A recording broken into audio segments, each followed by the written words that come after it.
देवियों एवं सज्जनों, ज्ञान संजीवनी परिवार में आप सभी का हार्दिक स्वागत है।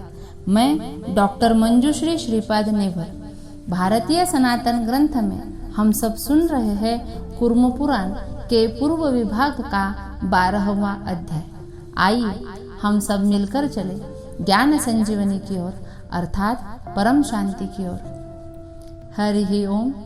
सुतौवाच भृगोख्यात्यां समुत्पन्ना लक्ष्मीर्नारायणप्रिया देवौ धाता विधातारौ मेरोर्जामातरौ तथा। अर्थात महर्षि भृगु की ख्याति नामक पत्नी से नारायण की पत्नी लक्ष्मी उत्पन्न हुई तथा धाता एवं विधाता नामक 2 देवता भी उनसे उत्पन्न हुए, जो मेरु के जामाता हुए। महात्मा मेरु की आयाति तथा नियति नाम की 2 कन्याएं थीं। वे क्रमशः धाता तथा विधाता की पत्नियां थीं।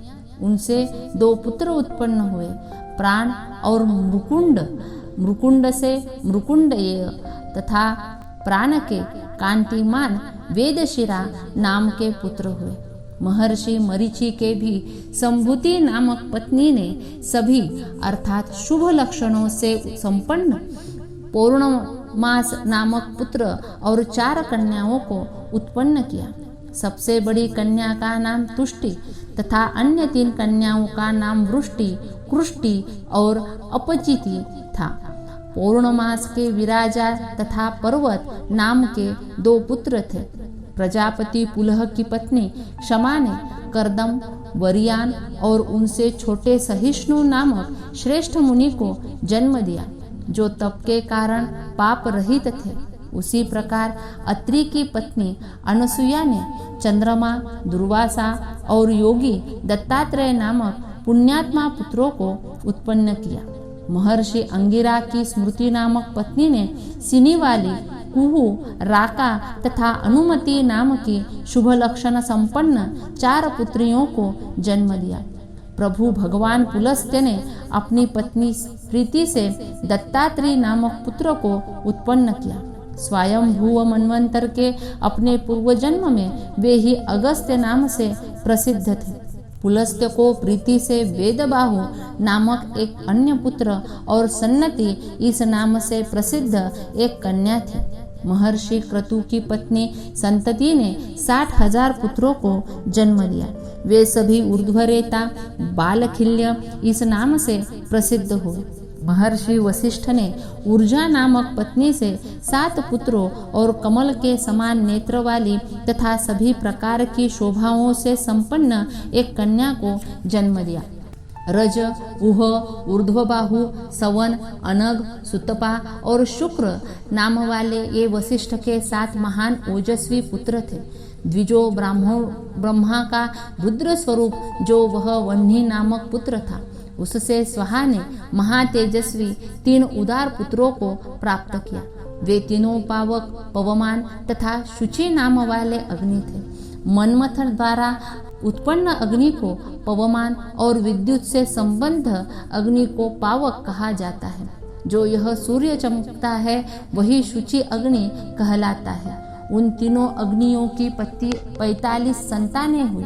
इस प्रकार पावक, पवमान तथा शुचि नामक 3 अग्नियां और इन तीनों के पिता रुद्रात्मक अग्नि एवं उन तीनों अग्नियों के 45 पुत्र, ये सभी मिलाकर 49 अग्नियां कही गई है।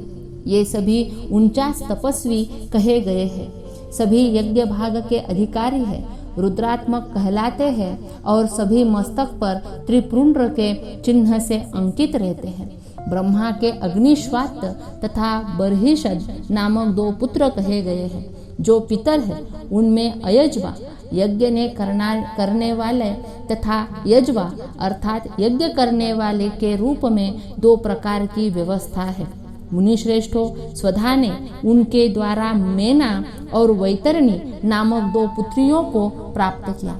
वे दोनों ही ब्रह्मवादिनी और योगिनी थी। मेना ने मैनाक और उसके अनुज क्रोंच नामक पर्वत को जन्म दिया। हिमालय से समस्त लोकों को पवित्र करने में अद्वितीय गंगा उत्पन्न हुई। हिमालय ने अपनी योगाग्नि के बल से उन देवी महेश्वरी को पुत्री रूप में प्राप्त किया। जिन देवी के उत्तम महात्म्य को भलीभांति पहले बता दिया गया है। मैंने प्रजापति दक्ष की कन्याओं की संतान परंपरा का आप लोगों से वर्णन किया। अब आप स्वयंभुव मनु की सृष्टि का वर्णन सुने। एषा दक्षस्य कन्यानां मया पयत्यानुसन्ततिः आख्यात व्याख्याता भवतामद्य मनोः सृष्टिं निबोधत। इति श्री कूर्मपुराणे षट्सहस्राख्यां संहितायां पूर्व विभागे 12वां। आने वाले अगले वीडियो में हम इसी कूर्म पुराण के पूर्व विभाग का 13वां अध्याय सुनेंगे। इस 13वें अध्याय में स्वयंभू मनु का वंश वर्णन, चाक्षुष मनु की उत्पत्ति, महाराज पृथु का आख्यान, पृथु का वंश वर्णन, पृथु के पौत्र सुशील का रोचक आख्यान, सुशील को हिमालय के धर्मपद नामक वन में महापाशुपत श्वेताश्वतर मनु के दर्शन तथा उनसे पाशुपत व्रत का ग्रहण, दक्ष के पूर्व जन्म का वृत्तांत तथा पुनः दक्ष प्रजापति के रूप में आविर्भाव की कथा, दक्ष द्वारा शंकर का अपमान, सती द्वारा देहत्याग तथा शंकर का दक्ष को शाप। हरि ओम।